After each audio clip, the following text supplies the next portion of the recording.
L'espèce humaine mange principalement des produits animaux et voilà pourquoi. Donc là, on a un schéma qui nous montre la taille relative des différentes parties de l'appareil digestif des différents primates. On va surtout s'intéresser à celui de l'humain, du chimpanzé et du gorille. Donc on a la taille de l'estomac, la taille du petit intestin, la taille du cécum, qu'on va pas trop voir là parce que c'est pas très important, et la taille du côlon. Donc si on regarde la taille de l'estomac, on voit qu'elle est à peu près similaire entre le gorille, le chimpanzé et l'humain.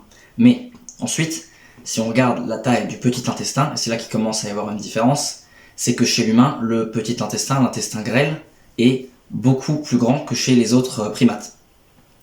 Et ça, c'est parce que l'intestin grêle, c'est la partie de l'appareil digestif qui sert à absorber les nutriments. C'est là que les protéines sont décomposées en acides aminés et qu'elles sont absorbées. C'est là que les graisses sont absorbées. C'est là que les sucres rapides sont absorbés, etc. Donc, avoir un intestin grêle grand, ça veut dire qu'on est fait pour absorber beaucoup de nourriture facilement digestible. Alors que le côlon, à côté, lui, il est fait pour la fermentation des nourritures. C'est là que les fibres sont fermentées. Donc, avoir un côlon de grande taille signifie qu'on est fait pour absorber plus de fibres, pour pouvoir fermenter plus de nourriture, que notre système digestif est moins fait pour avoir de la nourriture facilement digestible par absorption, comme de la viande.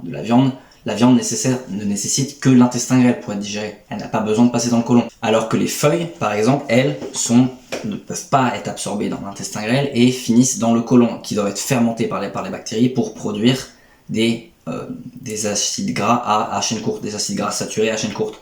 Et donc, si on regarde pour la taille du côlon chez les différents primates, on voit que chez l'humain, elle est plus petite.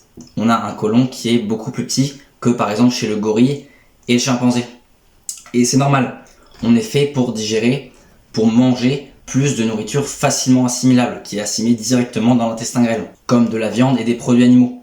Alors que, par exemple, le gorille, qui a un intestin grêle beaucoup plus grand que le nôtre, mange principalement des feuilles. Ce sont des herbivores principalement. Et si on regarde la taille de leur intestin grêle, il est tout petit. C'est-à-dire qu'il n'absorbe quasiment pas de nutriments.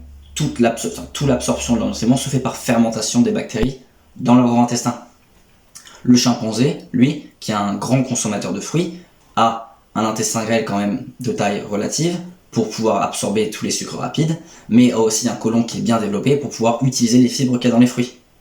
Alors que nous, on a aussi un côlon, ça veut dire qu'on fait fermenter de la nourriture dans notre côlon, mais à moindre mesure.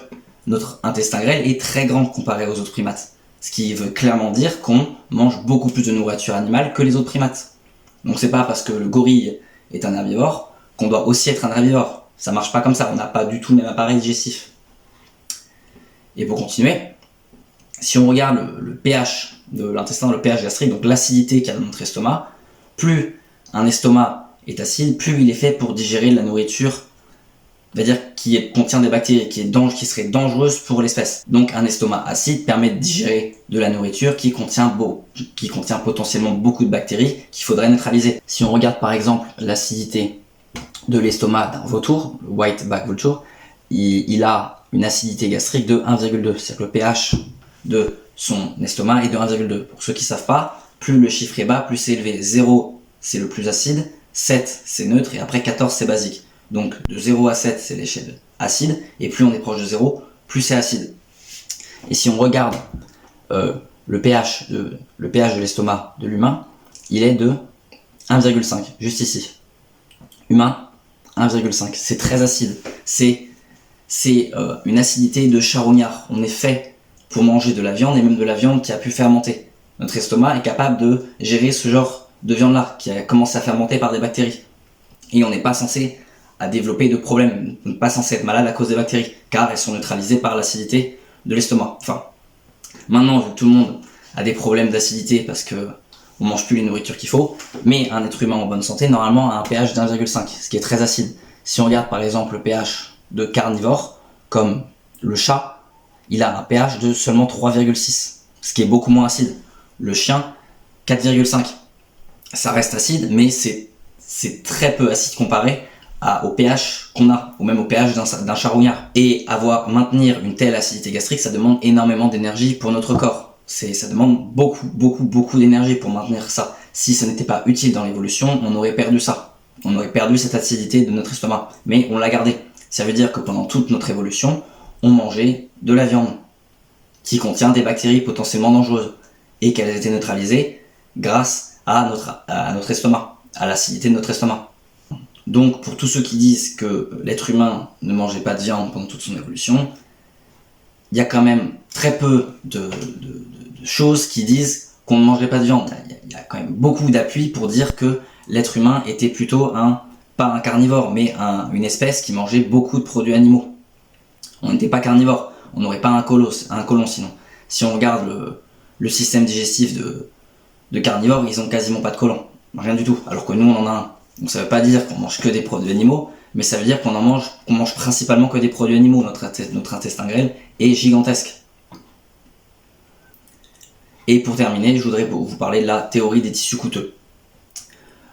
Lors de l'évolution d'une espèce, la nature doit faire des choix pour le développement de certains tissus. Et il y a deux organes qui sont principalement coûteux en énergie, et c'est le cerveau et le système digestif.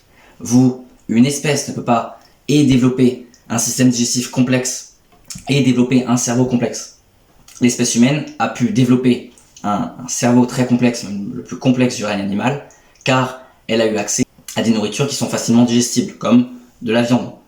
Grâce à ça, elle a pu retirer de la complexité dans son système digestif, avoir un système digestif qui est très simple, car la viande, c'est même l'aliment le plus facilement digérable, alors que tous les aliments végétaux, surtout les feuilles, sont des aliments qui demandent énormément de travail pour être digérés. Donc le fait qu'on ait eu accès à des aliments hautement énergétiques et facilement digestibles nous a permis de consacrer plus d'énergie au développement de notre cerveau. Et c'est en partie, et même sûrement en grande partie pour ça, qu'on a pu développer un cerveau très complexe, parce qu'on avait accès à des aliments hautement denses en énergie et en nutriments, et qu'on n'avait pas beaucoup de travail à faire au niveau de la digestion. On ne devait pas passer des dizaines et des douzaines d'heures à digérer de la nourriture, parce qu'on avait accès à cette nourriture qui était facilement assimilable.